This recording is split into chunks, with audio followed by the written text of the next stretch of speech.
It's real easy when you get married to think, well, I did all the hard work already, and now we can just settle into, people say settle down.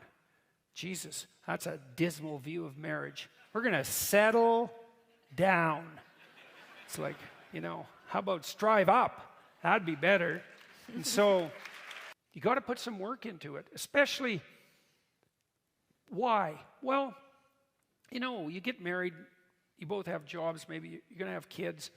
It's very hard to prioritize romance under those circumstances because you're working a lot and you're tired and you got responsibilities. And, maybe you still love your partner, but the romance falls to 11 on a priority list of 10 and you never get past 5 on the list, And so even though you'd like it, perhaps, you don't have time, or it's not sufficiently important. It's like, that's wrong.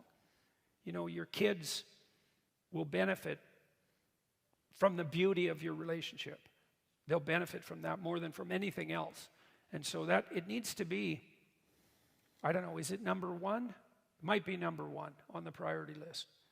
To work hard, to work diligently to maintain the romance in your relationship. That's rule, 8, I think, and beyond order. I think it's a good chapter, and there's some hints in there about how to do it practically. You got to have a date, at least once a week. So here's a rule. You're married. You got to talk for 90 minutes a week about the domestic economy. That's annoying. It's like a management meeting. What the hell's going on in the household? Where are the finances? What are we doing with the kids? Where are things coming unglued? What needs to be repaired? Who's doing what job? 90 minutes a week, minimum. You don't do it, you'll get a backlog, and then you'll get divorced, and then you'll have those discussions for 5 years in court. And so, with someone who hates you.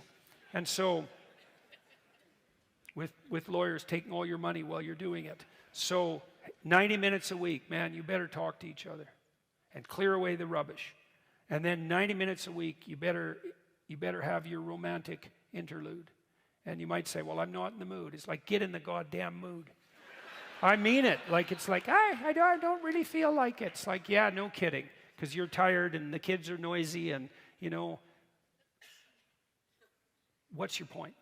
Like, get your act together and get at it, and figure out how to get yourself prepared for it. And it's part of your duty, but more than that, it's like, why would you want to lose that?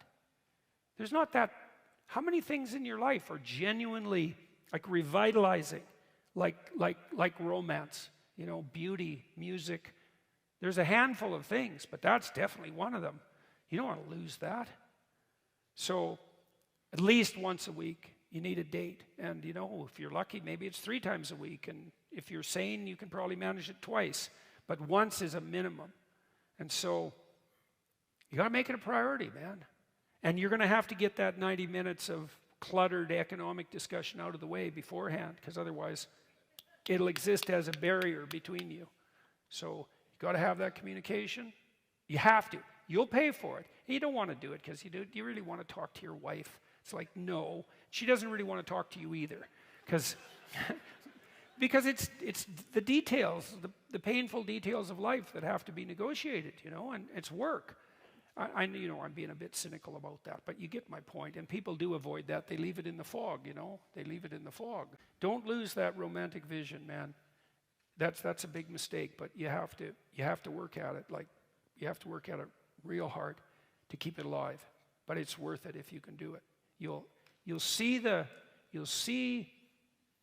What do you see? You see the eternal, beautiful spirit of your partner if you do that right. You can see them at every stages of all the time you've known them. You can see who they are at all the stages of their life at the same time. It's really something. Love does that, transforms your perceptions in that way. It reminds you about the remarkableness of being alive and the great fortune you have in finding someone that you can weave your story together with and embark on the adventure of life. But it takes cultivation, It takes cultivation to make that bloom.